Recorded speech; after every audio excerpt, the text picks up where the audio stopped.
안녕하세요. 저는 얼마 전에 이혼하고 홀로서기를 하게 된 30대 초반의 평범한 여성이에요. 제 인생의 하나의 빛이라 생각했던 결혼 생활이 이렇게 허무하게 무너질 줄은 생각도 못했죠.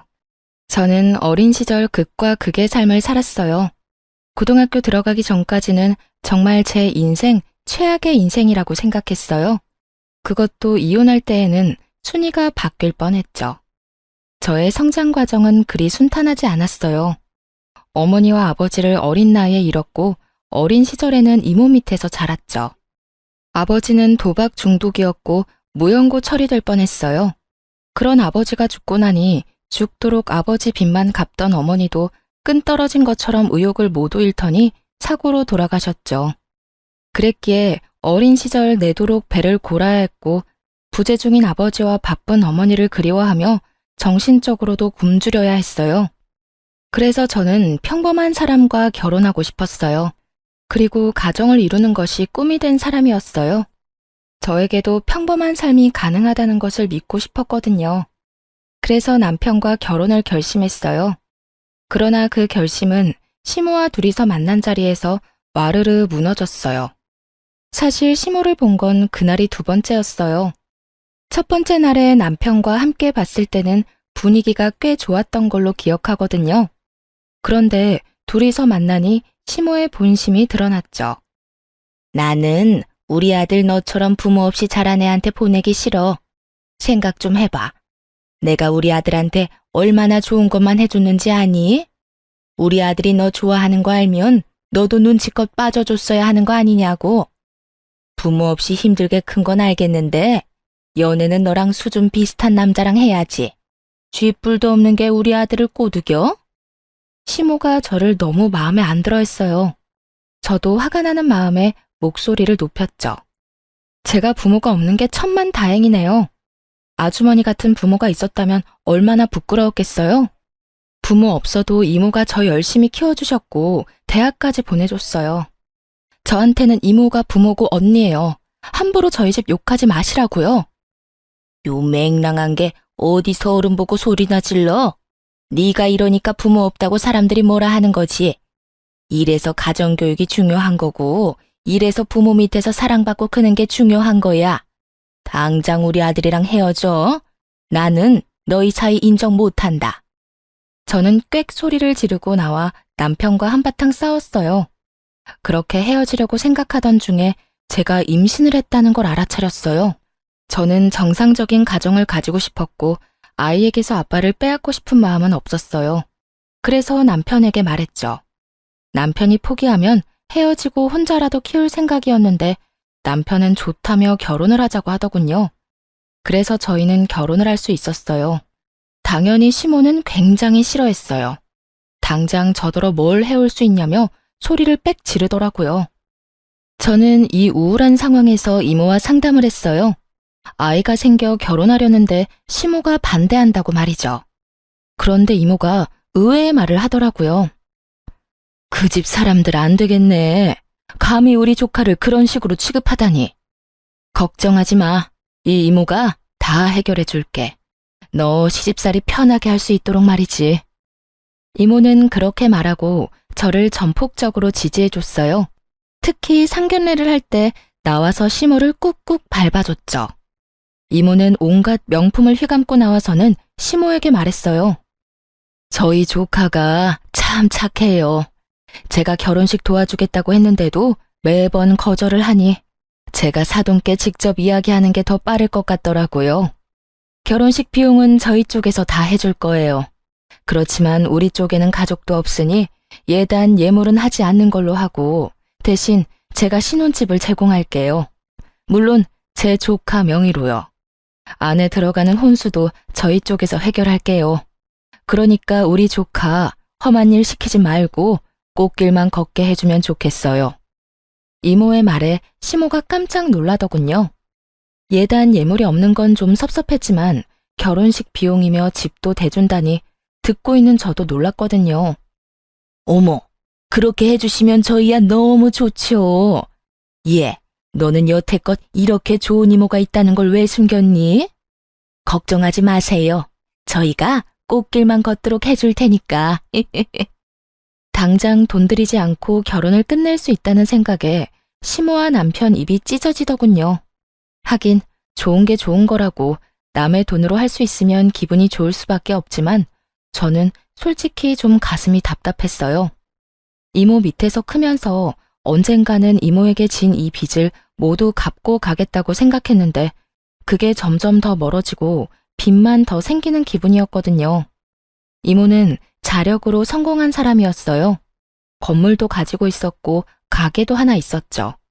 그렇지만 결혼을 하지 않았고 자식도 없었어요. 독신 귀족이라는 말이 딱 어울리는 사람이었죠. 제가 혼자가 됐을 때도 이모가 거둬줬는데 이모가 그때 저 붙잡고 울면서 여태 찾지 않아서 미안하다고 대성통곡을 했거든요. 저희 엄마가 할아버지 반대를 무릅쓰고 아버지와 결혼하는 바람에 사이가 단절됐었다고 하더라고요. 저희가 힘들었을 때 이모는 유학을 가 있었기도 하고요. 아무리 힘들어도 친정에 손 내밀지 못한 어머니였어요. 갚아도 줄지 않는 도박빚은 저에게 고스란히 내려왔는데 이모는 그것까지 싹 갚아줬죠. 그런 이모에게 이런 식으로 또 신세를 지는 건 너무 미안하고 면목 없는 일이었어요. 이모, 이렇게까지 안 도와줘도 되는데 너무 많이 해주잖아. 이럴 때마다 이모 얼굴 보기 어려워. 내가 너무 많은 빚을 지고 있어서. 그거 빚 아니야. 그렇게 생각하지 말라고 했잖아. 그것보다 저 사람들 너 부모 없다고 갈구는 사람들이야. 그리고 결혼하면서 기죽어서 가는 것만큼 불쌍한 게 없거든. 그리고 그 집은 내가 가지고 있던 그 아파트였으니까 너무 신경 쓰지 말고. 그거 네 이름으로 할 건데 절대로 네 시댁에서 공동명의니 명의 넘기는 일은 없도록 해. 고마워 이모. 그렇게 저는 남편과 결혼할 수 있었어요. 결혼식은 크고 화려했어요. 제가 원했던 작은 결혼식은 못하게 됐거든요. 결혼식 비용을 우리가 대겠다고 한 순간부터 시모와 남편은 더 화려하고 더 좋은 걸 하려고 이것저것 끼워 넣기 시작했고 결국 풍선처럼 뻥 띄워진 결혼식만 남았죠. 저보다 아마 생화꽃들이 더 많이 눈에 띄었을 거예요. 제가 다 낭비라는 것을 알고 있으니 아깝기는 했지만 시댁 식구들은 오히려 더 좋아하더군요. 솔직히 제 결혼식이라는 느낌보다는 시모의 환상이 가득 들어있는 결혼식이었죠. 그렇게 저와 남편의 신혼생활이 시작됐어요. 이모의 후광 효과 때문인지 시댁에서는 제게 신경 써주는 척했어요. 일도 많이 시키지도 않았죠. 순탄하게 흘러갈 거라 생각했던 결혼 생활에 먹구름이 들이운 건 명절 선물 때문이었어요. 저는 남편과 미리 선물을 사러 갔어요. 집에 친척이 많이 없다 보니 어떤 선물을 사야 할지 몰랐죠. 이모에게 물어봐도 모를 것 같아서 인터넷으로 어떤 선물이 좋을지 알아봤어요. 건강기능식품이나 과일, 용돈을 챙겨가더군요. 그래서 저도 과일 2박스와 건강기능식품을 샀어요. 그리고 용돈도 30만 원 정도 넣어 따로 가져갔죠. 저 딴에는 돈을 많이 쓴 편이었어요. 제가 버는 월급은 최저임금에 경력 인정돼서 20만 원 정도 더 받는 정도였거든요. 누가 봐도 박봉인 월급에 보너스도 없는 직장이니 제 딴에는 돈을 많이 쓴 편이었어요. 저는 워낙 힘들게 어린 시절을 보내서 돈이 넉넉한 이모와 지내면서도 돈을 아껴 썼거든요. 그런데 시모가 제게 가져온 선물을 보더니 눈살부터 찌푸리더군요. 얘, 너는 어떻게 이런 걸 선물로 가져와? 네가 친척도 부모도 없이 커서 모르나 본데 선물은 백화점 브랜드에다가 값이 적당한 걸로 사야지. 너 혹시 우리 무시하는 거니? 우리가 너한테 얼마나 잘해줬는데 이딴 허접한 걸 가져와? 시모 이야기를 들으니 화가 확 나더라고요. 선물을 사러 갔을 때 남편은 흥미도 없다가 돈 내야 할 땐 너무 비싸니 이모 선물은 싼 걸로 사자는 어이없는 말을 했었거든요. 인간이면 지금 결혼하고 집 얻어 살 수 있는 게 누구 덕인지 깨닫고 열심히 선물을 골랐어야 하는데 말이죠. 결국 이모 선물도 제가 책임져야 했고 시모 선물까지 제 책임이었어요. 결국 저는 시모에게 한마디 던졌어요. 어머님, 솔직히 너무하시네요. 저희 이번에 결혼 치르면서 돈 너무 많이 썼어요. 그리고 저희는 애까지 키우고 있고요. 저희가 무슨 돈이 있어서 비싼 걸 사요? 저 선물조차도 남편이 돈 내기 싫어해서 제가 거의 다 냈는데요. 50만 원을 가져가시고도 비싼 물건이 아니라고 하면 제 선에서는 더 이상 드릴 수 있는 게 없을 것 같네요. 다음부터는 이 사람한테 시켜서 사오도록 하세요. 제 말에 시모가 인상을 팍 쓰더군요. 아니, 그런 거면 미리 말을 해줬어야지. 그리고 너, 엄마가 그렇게 가르쳤어? 모름지기 선물은 크고 화려하게, 받는 사람이 즐겁고 행복하도록 하라고 했지. 네 와이프가 모르면 너라도 알고 있어야지. 그런 말 언제 했어요? 난 왜 들은 적 없는 것 같지? 남편이 심드렁하게 그렇게 말하자 시모가 민망한 듯 킁킁거리며 다시 입을 열었어요. 어쨌든 그건 미안하다. 그렇지만 선물은 손님에게 맞도록 하는 거야. 가족, 우덜은 신세진 사람한테는 더욱더 신경 써야 하는 거고. 그런 면에서 이런 건 신경 쓴 게 아니지. 네가 이럴수록 우리 집만 무시당하는 것처럼 보인다니까. 그거 이상하네요. 저희가 신세진 건 저희 이모인데 저희 이모 선물은 스카프 달랑 한 장 해가거든요. 남편이 저희 이모 선물 살 때 되니까 돈 없다고 싼 거 사라고 해서요. 제 말에 시모가 얼굴이 사색이 되더군요. 결혼식 때 아무것도 안 해주던 시댁에 백화점 명품 선물을 해주면 집 사주고 결혼식 비용 다 대준 저희 이모한테는 대체 뭘 선물해줘야 하죠? 제 말에 시모와 남편이 아무 말도 못하고 저만 쳐다보더군요. 하긴 아무것도 안 해주고 입만 털던 시댁에서 뭘 받고자 하는 것도 지금 부끄러울 일인데 집 사주고 혼수에 결혼식 비용까지 다 대준 우리 이모에게 얼마나 큰 걸 해줘야 할지 짐작도 안 가겠죠. 선물 마음에 안 드시면 그냥 반품할게요. 이모한테 10만 원도 안 되는 스카프 주면서 시댁에 50만 원 넘는 금액 쓰는 건 저도 좀 아니라고 생각했어요. 그냥 이거 다 이모 줘버리면 될 것 같네요. 저도 신세진 거 좀 갚는다 치고요. 별 문제 없는 거 맞죠? 이모가 들으면 어떻게 생각할지 궁금하네요. 집 도로 가져가신다고 하면 어쩌지? 사색이 된 두 사람이 아무 말도 없기에 내려놓았던 짐들을 고스란히 들어 밖으로 나왔어요. 그리고 차 트렁크에 실었죠. 그렇게 그날 시모와 남편은 제 눈치만 살살 살폈어요. 이모에게 말하면 어쩌나 하는 그 눈빛이 참으로 얄미웠죠. 그걸 말할 생각은 없었어요. 그런데 제발 저린 시모가 며칠 뒤 저한테 찾아왔더라고요. 손에 종이백을 한가득 들고 말이죠. 며느라가 이리 와봐. 여기 이거 다 네 선물이야. 그러면서 펼쳐놓은 것은 정말 눈 돌아갈 만큼 화려하고 비싼 명품 가방과 옷이었어요. 이게 다 뭐예요? 뭐긴 네 선물이지. 활짝 웃는 시모와 그 옆에 앉은 시모 친구라는 여성. 두 사람은 저에게 이것저것 보여주며 말했어요. 저번에 네 이야기 듣고 나니 그런 생각이 들었어. 우리가 너한테 해준 게 없긴 하구나 하고. 내가 이 친구랑 명품만 좀 떼와서 판매하거든. 너는 우리 가족이고 신세도 많이 졌으니 내가 이거 선물로 주마. 대신에 50만 원만 좀 빌려줄래? 이 친구도 내가 좀 무리를 해서 선물 가져오는 바람에 통장이 텅텅 비었어. 이 친구 여기까지 고생해서 왔는데 돈 한 푼 안 쥐어서 보낼 수 없잖니? 그렇게 말하며 시모가 제게 돈을 빌려달라고 하더군요. 저는 시모가 늘어놓은 명품들을 보고 깜짝 놀랐어요. 누가 봐도 아는 명품 브랜드의 가방과 옷이 널려 있으니 저도 당황할 수밖에요. 제 평생 한 번도 사본 적도 없고 관심 가져본 적도 없는 물건들이라 놀랐어요. 그래도 저희 이모가 해준 거에 비하면 그리 큰 건 아니라 저도 당당하게 받기로 했어요. 다만 편하게 쓰지는 못했지만요. 저는 물건을 좀 험하게 쓰는 사람이라 가방이나 신발이 자주 닳거나 끊어지거든요. 그래서 최대한 가성비가 좋은 걸 사서 쓰는데 비싼 걸 쓰려니 마음이 불편해 못 쓰겠더라고요.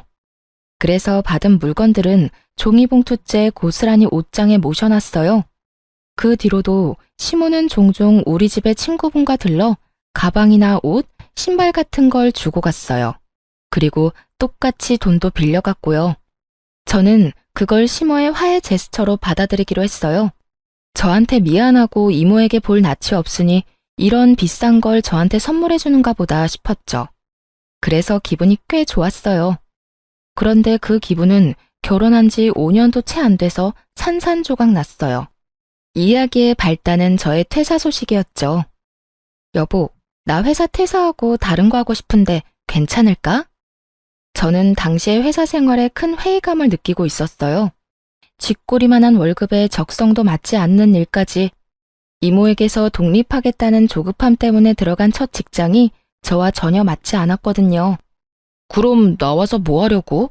생각해둔 건 있어? 당연히 있지. 나 사실 1년 전부터 내일 공부하고 있었어. 더 일찍 시작하려고 했는데 애가 있어서 늦게 시작했지만 그래도 재미있고 적성에도 잘 맞는 것 같아서. 어떻게 할까? 그래, 그럼 해봐. 재미있겠네. 근데 너 퇴사하면 퇴직금 나오는 거야?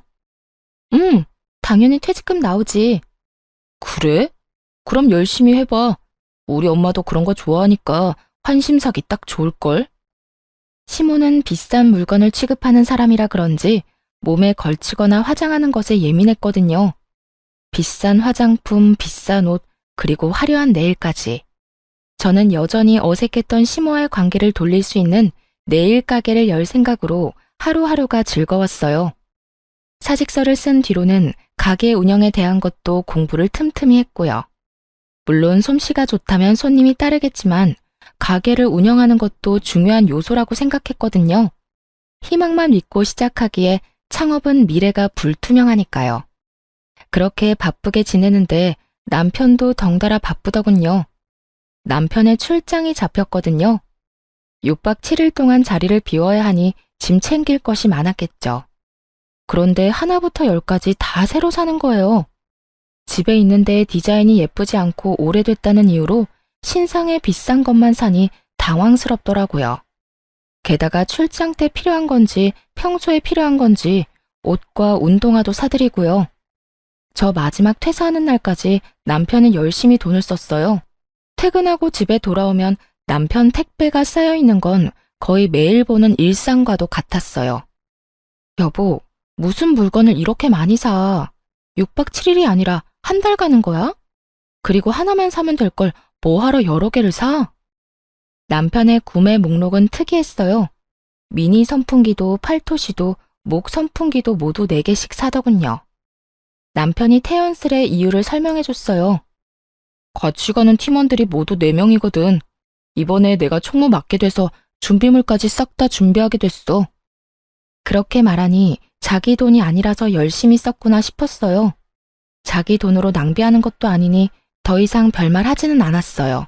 그렇게 남편이 여행을 떠나고 저는 본격적으로 가게를 차리기 위해 준비를 시작했어요. 괜찮은 상가도 둘러보고 상권도 보면서 시간을 보냈죠. 그리고 7일이 지나고 남편이 돌아왔어요. 오랜만에 집에 온 남편을 위해서 맛있는 음식을 만들어 기다리고 있었던 저였지만 남편은 그런 저를 두고 미안해하며 나갔어요. 약속이 생겼다며 캐리어도 가져온 그대로 놔두고 말이죠. 한숨을 쉬고 캐리어라도 정리해줘야겠다 싶었어요. 비밀번호야. 남편이 항상 쓰던 비밀번호가 있어서 그걸 눌러 캐리어를 열었죠. 그런데 그 안에 들어있는 물건들 중에 명백하게 출장과 관계가 없는 것들이 있었어요. 외국 돈, 그리고 여행 일정표요. 일을 하러 갔다는 출장이었어요. 만약 여행 일정이 있더라도 하루 이틀이었을 거예요. 그런데 그 일정표에 적힌 모든 게 관광 일정이더군요. 아침밥 먹고 저녁밥 먹을 때까지 모조리 관광이었어요. 처음에는 남편이 바람을 피나 생각했어요. 그렇잖아요. 6박 7일 외국 여행 떠나는데 저한테 숨길 이유가 뭐죠? 그런데 이상한 게 있었어요. 남편이 여행 전 샀던 목 선풍기와 팔토시가 딱 4개씩 남편 캐리어에 실려 있었어요. 그렇다면 4명이서 간 건데 또 다른 불륜 커플이 있었나 싶었죠. 화가 머리끝까지 나서 남편이 들어오길 기다렸어요. 늦는다는 문자가 왔지만 아랑곳하지 않고 기다렸어요. 그리고 더 이상 졸리지도 않았고요. 밤 10시, 11시 시간이 지날수록 어째서인지 더 말똥말똥해지더군요. 나 왔어. 뭐야? 왜 안 자고 여태 깨있어? 할 말이 있어서 기다렸지. 당신 이번 출장 진짜 출장이었어? 내가 당신 캐리어에서 이런 거 발견했는데 이건 출장이랑 관련 없지 않아? 국내로 잠깐 갔다 온다며. 근데 이거 뭔데? 너 혹시 바람피니? 저는 남편이 볼 수 있도록 여행 일정표와 외국 돈을 툭 던졌어요. 그걸 보던 남편 얼굴이 잿빛이 되더군요. 말도 제대로 못하면서 말이죠. 그게 바람은 진짜 아니야. 바람은 아닌데. 아우, 진짜. 그럼 뭔데? 불륜 커플끼리 여행 갔다 온 거 아니냐고. 아니야. 나 우리 식구들이랑 여행 갔다 왔어. 외국에 6박 7일로. 순간 말이 턱 막혔어요. 당연히 외도일 거라고 생각하고 마음속에서 쌍욕을 준비하고 있었는데 머리가 하얘졌죠. 저 빼고 시댁 식구들끼리 여행을 갔다는 것 자체가 정말 기분이 더 더러웠거든요. 지금 나랑 우리 애 빼놓고 해외여행을 갔다고 그랬어? 왜? 이유가 뭔데? 왜 우리만 쏙 빼놓고 가? 당신이랑 애한테 쓸 만큼 돈이 없어서 그랬지. 당신이 가게 열 거라는 말만 안 했어도 우리도 다 데려가려고 그랬다고. 근데 엄마가 돈도 없고 당신 가면 분위기만 흐린다고 해서. 이게 무슨 개소리인지요. 저는 제가 잘못 들은 줄 알았어요. 넌 그거에 동의했고? 그럼 어떡해. 나도 유럽 한번 가보고 싶었는데 이 기회에 못 가면 손해잖아. 당신하고는 나중에 다시 가려고 했어. 정말이야. 다만 우리 가족들끼리 갈 때는 좀 더 저렴하게. 너 지금 성긋니? 아니면 나 가족 없다고 지금 여기서 무시하는 거야? 너는 가족이랑 하하호호 해외여행 다녀오고 나는 여행 갈 가족도 없으니까 애랑 같이 처박아 놓으니까 좋아? 그래서 재밌게 잘 놀다 왔어? 네가 날 마누라로 생각했으면 그딴 짓은 안 했겠지. 너 도대체 뭐 하는 새끼야? 날 뭐라고 생각하는 거야? 넌 네 새끼도 버리는 인간이야? 여보, 진정해. 나 진짜 그런 의도로 그런 거 아니라고. 내가 언제 애를 버려. 신경을 안 쓰는 게 버리는 거랑 뭐가 달라. 쩔쩔매는 남편에게 한마디 퍼부어주려다 갑자기 그런 생각이 언뜻 떠올랐어요. 너 돈은? 무슨 돈으로 갔어? 너 여행 가기 전에 돈 엄청 썼잖아. 그럼 그거 다 네 돈으로 산 거잖아. 항상 돈 없다고 빌빌대던 남편놈에게 대체 무슨 돈이 있어 그렇게 펑펑 돈을 썼는지 이해가 안 가더군요. 설마 시모가 빌려줬나? 하는 생각도 들었어요. 그것도 아니면 나 몰래 비상금이라도 드러났나 싶었거든요. 그런데 최악의 말을 꺼내더군요. 대출했지. 사실 이번 달 말에 우리 엄마 생일 있잖아. 그거 겸해서 엄마가 가고 싶다고 해서 엄마랑 아빠 동생 것까지 내가 냈어. 해맑게 미친 소리 하는 남편놈을 보며 저는 점점 머릿속이 새까매지는 걸 느꼈어요. 야, 너 그럼 대출은 뭘로 갚을 건데? 네 퇴직금 있잖아. 네가 받은 퇴직금으로 대출 갚으면 되지. 엄마도 그렇게 알고 있는데. 당신 퇴직금 받는다고 하니까 그걸로 여행 갔다 오면 되겠다고 해서. 당신도 좋잖아. 엄마 생일에 신경 쓸 것도 없고 내가 다 해결해놨으니까. 해결이라뇨? 이건 해결이 아니라 진흙탕으로 만들어버린 거였어요. 전 퇴직금을 거기 쓸 생각이 요만큼도 없었거든요. 아니, 생각조차 없었죠. 그건 제 가게에 들어갈 자본이었어요. 제가 남편에게 말했어요. 미쳤어? 내가 그걸 갚아주게? 나 그거 절대 안 갚아줄 거야. 네가 알아서 해. 그럼 이 집 담보로 대출 받으면 되지. 이게 네 거야? 미친놈아. 생각하고 말하라고. 선을 넘는 남편 발언에 저는 잠시 생각했어요. 이러다간 끝도 없이 제 재산을 노리겠다 싶어서 제가 받아놓고 쓰지 않는 명품들이 생각났죠. 열받아서 남편놈을 집에 재우고 싶지 않아서 시댁으로 쫓아냈어요. 그리고 다음날 오전에 전당포가 문 여는 시간에 맞춰 제가 시모에게 받은 명품들을 모조리 들고 갔어요. 그리고 그걸 맡기고 대출을 받으려고 했어요. 솔직히 팔아버릴 생각으로 맡기려고 했거든요. 그런데 전당포에서 저를 한심한 눈으로 보더니 이상한 말을 하더라고요. 아가씨, 이거 다 가짜예요, 짝퉁. 이런 거 가져와서 맡기면 안 되지. 아무리 그래도 상도덕이 있는데. 네? 그게 다 가짜예요? 네, A급도 있긴 한데 대다수가 B급이고 겉만 번드르르한 가짜네요. 레플리카는 전당포에서 안 받아요. 저는 머릿속에 불이 타오르는 감각을 느낄 정도로 화가 났어요. 그걸 주면서 시모가 생색이란 생색은 다 낸 건 물론이고 이걸 주는 걸 빌미로 돈을 요구한 적도 많았거든요. 그런 주제에 짝퉁을 저한테 들이밀었다니 그래놓고 자기들끼리 대출받아서 여행 가더니 그 대출까지 저더러 갚으라는 게 미친놈들 생각이지 제정신 박힌 인간들 생각이겠어요? 그제야 정신이 돌아오더라고요. 내가 왜 여기서 남편 빚 갚아주려고 짝퉁 가방 팔러 왔나 하는 자괴감이요. 내가 이런 삶을 살려고 결혼을 하려던 건 아니었는데 그래서 저는 그 짝퉁을 고이 모셔서 집으로 데리고 왔어요. 조만간 쓸 곳이 생길지도 모르니까요. 그리고 남편을 집으로 불러 말했어요. 나 당신이랑 더 이상 같이 못 살겠어. 우리 이혼하자. 뭐? 아니야. 나는 안 해. 절대로 안 해. 당신이랑 이혼하면 내 대출은 누가 갚아주는데. 그리고 우리가 당신한테 못해준 게 뭐야? 여태껏 이렇게 잘해줬는데 헤어지자고? 위자료 생각하고 하는 이야기야? 멍청한 인간처럼 보이던 남편놈이 이혼하자는 말에 나를 세우며 위자료를 운운하더군요. 그럼 내가 너랑 왜 살아? 가족여행 갈 때 빼놓고 가고 나한테 상의도 없이 대출받아서 시댁 사람들한테 다 쓰고 나더러 대출 갚아달라고 요구하는 남자랑 네가 빌렸으면 네가 갚아. 나한테 빨대 꽂지 말고. 뭐?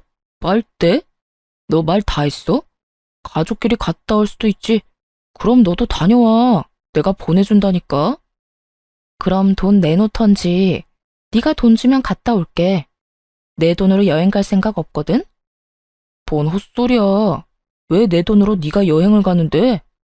그럼 넌 네가 여행 갔다 온 경비 왜 나더러 내라는 건데. 그거랑 똑같은 말이거든? 돈 절대 못 주니까 이혼해.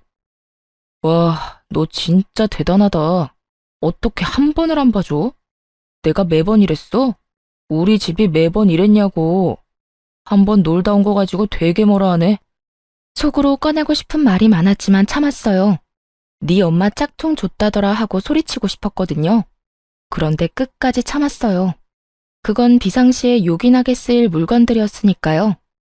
제가 한치의 물러섬도 없이 이혼을 요구하고 그 다음날 이혼 서류를 가져와 건네자 남편이 슬슬 당황하기 시작했어요. 제가 한 말이 그냥 홧김에 한 말인 줄 알았나 보더라고요. 여보, 내가 좀 잘못한 것 같기는 해. 그치만 이건 좀 너무하지. 아무리 그래도 이혼이라니. 우리가 얼마나 어렵게 결혼했는데 안 그래?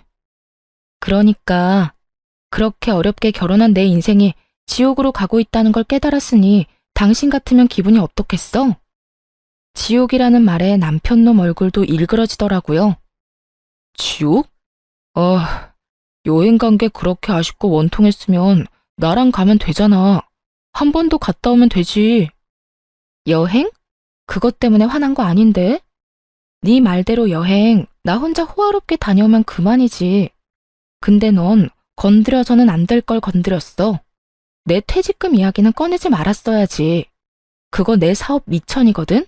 네가 가져가려고 한 건 단순한 돈이 아니라 내 미래야. 그런 너하고 무슨 결혼 생활을 어떻게 이어가? 틈만 나면 내 인생 말아먹으려는 게 눈에 보이는데.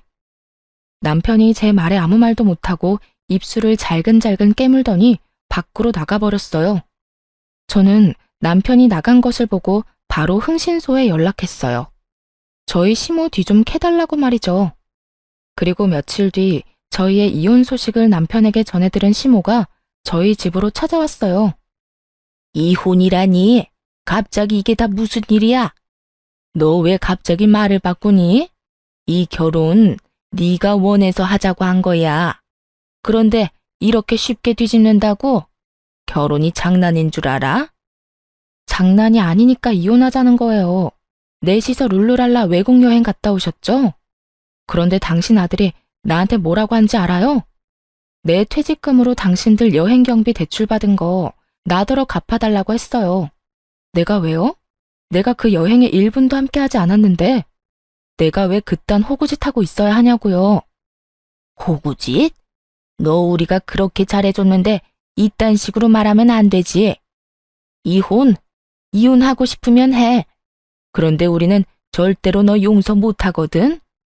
이 이혼 너한테 100% 원인 있는 거니까 갈 거면 이 집 내놓고 가든지 아니면 그에 준하는 위자료 내놓고 가든지 둘 중에 하나는 내놓고 가.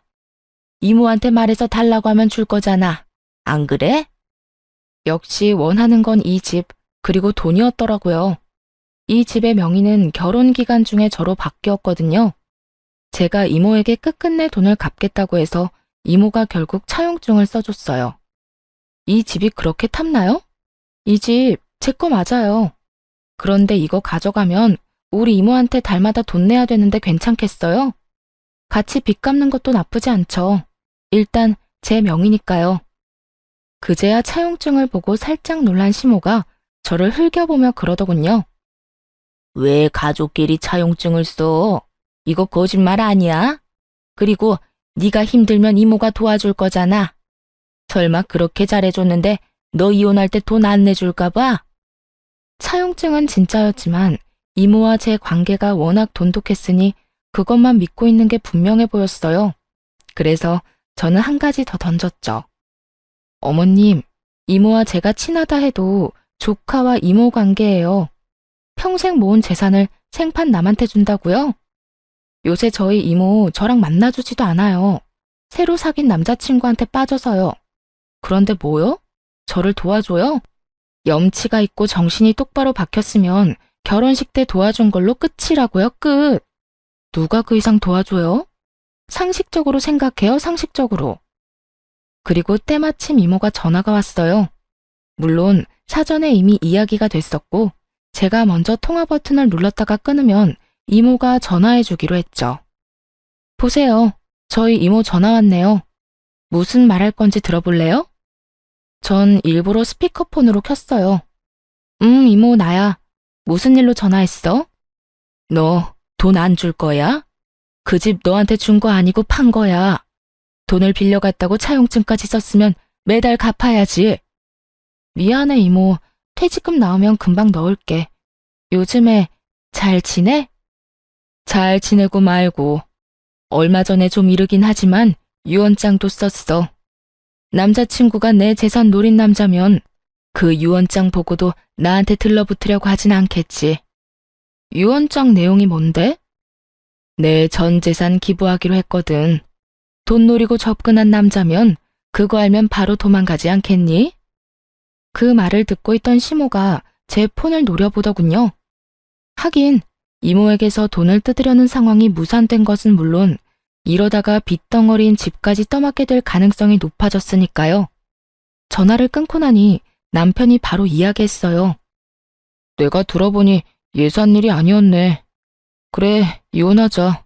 당신이 원하는 대로 해줄게. 이제야 선심 쓰듯 이혼해주겠다는 남편 놈을 째려봤어요. 그에 아랑곳하지 않고 남편은 한마디를 더 보탰어요. 대신에 내 빚 갚아줘. 내 빚에 위자료까지 5천만 원만 주면 깔끔하게 이혼해줄게. 그 안에 당신한테 준 명품 가방이랑 옷, 액세서리 값도 포함이야. 알았지? 드디어 제가 원하던 말을 내뱉더라고요. 생색을 그렇게 냈으니 그 명품 이야기를 안 할 수가 없겠죠. 최대한 많이 부풀려야 저한테서 많이 뜯어낼 수 있을 테니까요. 그래서 일부러 여태껏 그 짝퉁 이야기는 꺼내지도 않았거든요.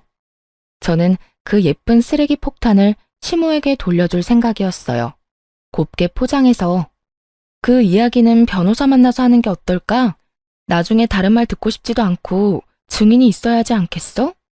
구두로 했다가 나중에 딴소리하면 피차 곤란하잖아. 그러자 남편이 제가 돈을 줄 거라 착각했는지 좋다며 날짜와 장소를 잡더군요. 저는 남편과 만나기로 한 날짜에 변호사를 데리고 약속 장소로 나갔어요. 갔더니 시모와 남편도 있더군요. 제가 먼저 말했어요. 나 지금 돈이 한 푼도 없어. 퇴직금은 얼마 전에 가게 창업하느라 다 썼거든.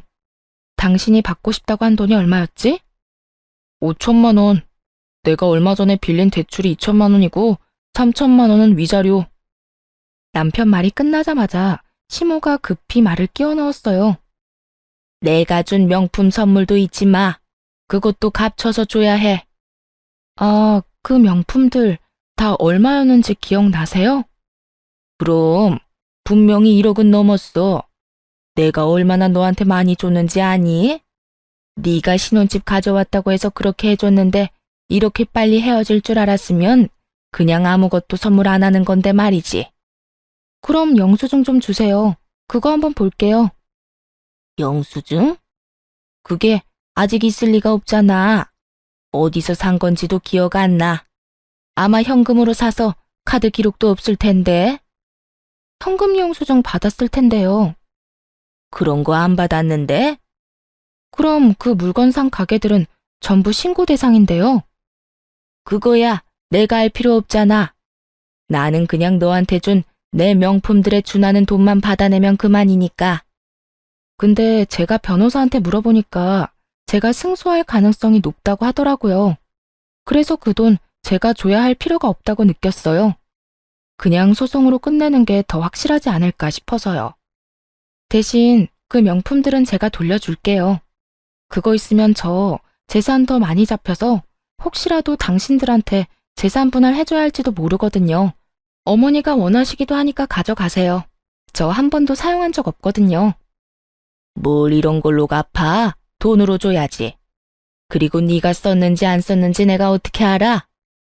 열어보시던가요. 새 제품인 거 확인 가능할걸요?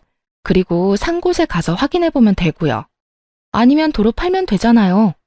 착용한 적 없는 S급이면 꽤 많이 받을 수 있을 텐데요. 아니면 반품권으로 좀 가격 줄여서 다시 팔면 되죠. 싫다니까. 난 그걸로 받기 싫으니까 돈으로 줘. 귀찮게 그런 일은 어떻게 하니? 자기가 준 것들이 가짜라는 걸 알고 있으니 도로 가져오기는 싫은 모양이었어요. 하긴 쓰레기 다시 가져가긴 싫었겠죠. 그러면 쓰레기를 버린 책임은 져야 하지 않겠어요? 변호사님, 한 가지 궁금한 점이 있어요. 혹시 이런 명품 가방요, 짝퉁을 주면서 진품이라고 말하고 돈을 빌려가면 그건 범죄일까요, 아닐까요? 상대방이 그걸 판매하는 사람이라면요. 제 무릎에 시모를 슬쩍 보니 눈이 동그랗게 떠져 있더라고요. 제가 어떻게 알아냈는지 궁금해서 못 살 것 같은 표정이었죠. 남편에게 이혼 이야기했을 때 흥신소통해서 시모 뒤를 좀 캤거든요. 시모와 시모 친구가 하는 일이 합법적인 일이 아니더라고요. 하긴 이 명품을 덥석덥석 가져오는 게 이상한 일이었죠. 그만큼 돈 많은 집안이었으면 대출금 나더러 갚아달라고 하지 않았을 테니까요. 저는 시모에게 경고를 날린 거예요. 변호사는 제 말에 미동도 없이 말하더군요. 짝퉁 판매나 위조는 상표법 위반으로 벌금이나 실형 받으실 수도 있어요.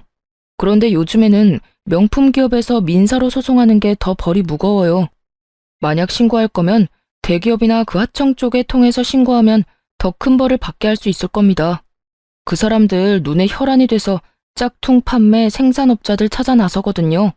걸리면 그간 끼친 손해를 업주한테 고스란히 책임 물어서 번 돈 싹 다 뜯어간다고 하니 그쪽이 좀 더 나을 수도 있죠.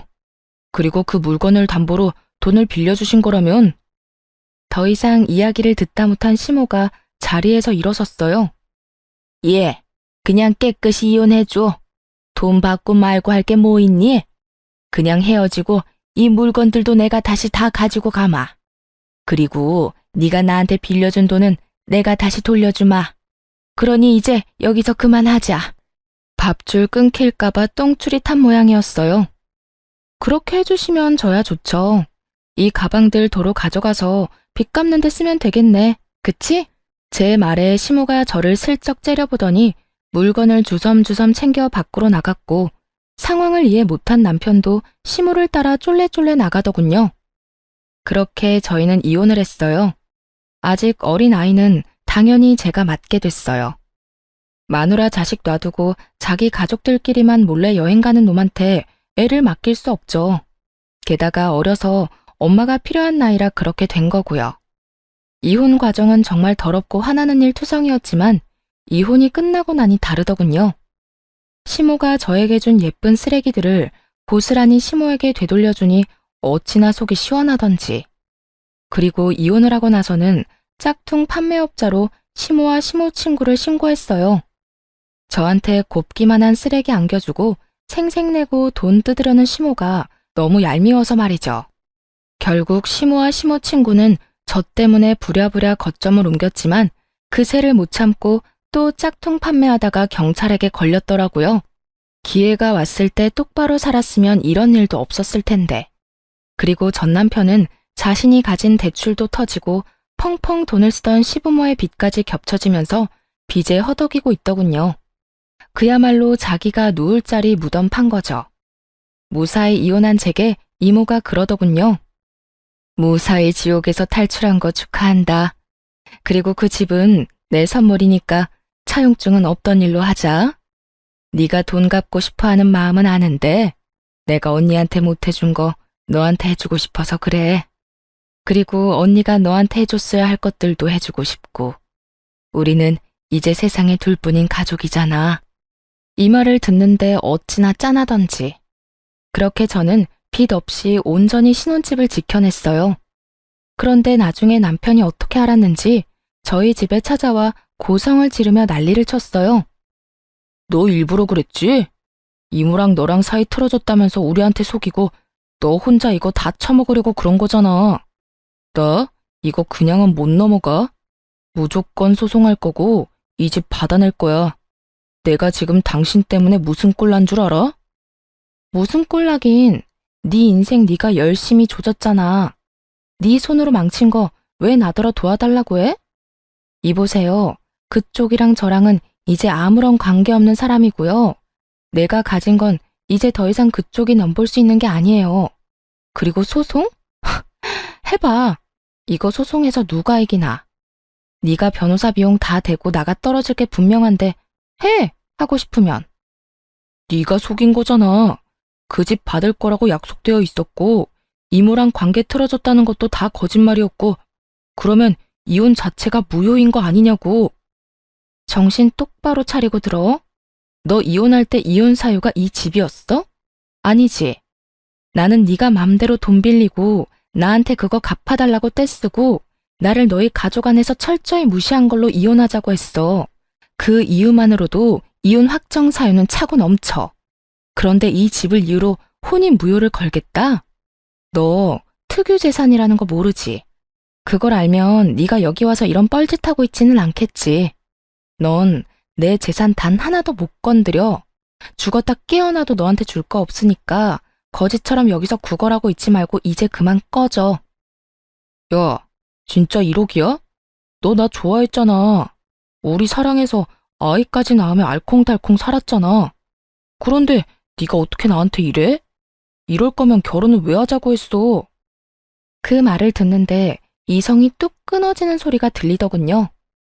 잘 살아보려고 했는데 초친 건 너랑 너희 엄마잖아.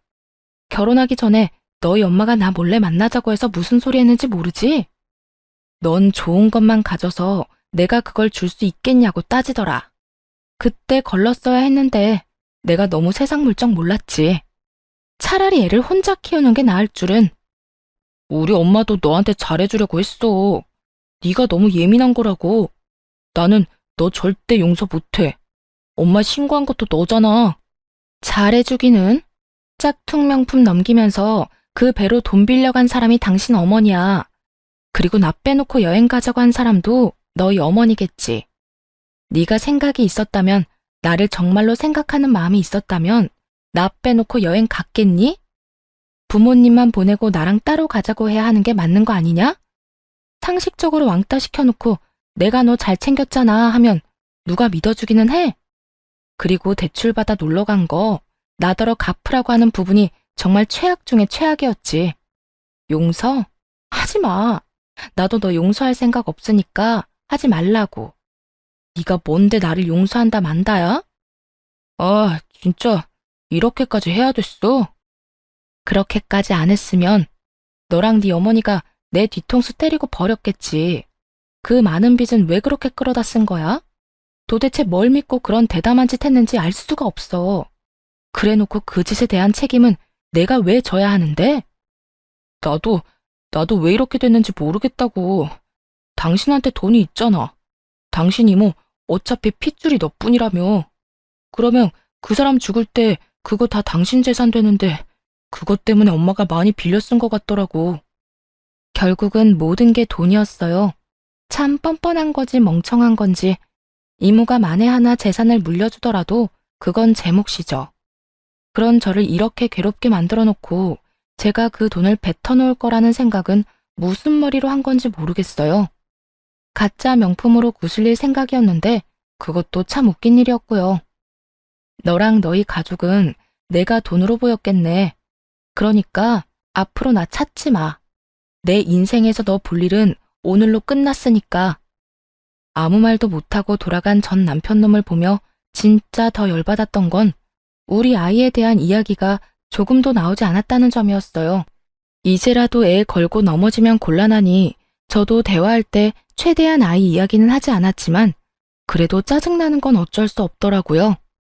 지 엄마는 그렇게 챙기면서 저랑 아이는 생각도 안 하다니. 참 이기적이고 못된 전 남편이다 싶어요. 나중에 들리는 소문에는 빚이 너무 많아져서 월급으로 갚지를 못해서 일을 그만뒀다고 하더라고요. 그만두면서 나온 퇴직금으로 그 빚 어느 정도 갚고 나머지는 택배 알바하면서 갚고 있다는 말 들었어요. 시모와 남편이 빚을 지게 된 원인은 제가 가진 집과 이모의 재력 때문이었더라고요. 그게 언젠가는 제 소유가 된다고 착각을 했는지 아주 흥청망청 써댔더라고요. 저는 아이와 둘이서 잘 지내고 있어요. 새로운 네일샵은 이모네 건물 1층에 열게 됐고 결국은 또 이모의 도움을 받게 됐어요. 저도 이모처럼 앞으로는 혼자 살 생각이에요. 아이도 있겠다. 차라리 남편 없이 혼자 사는 편이 마음이라도 편할 것 같더라고요. 글을 쓰다 보니 길어졌네요. 긴 글 읽어주셔서 감사합니다.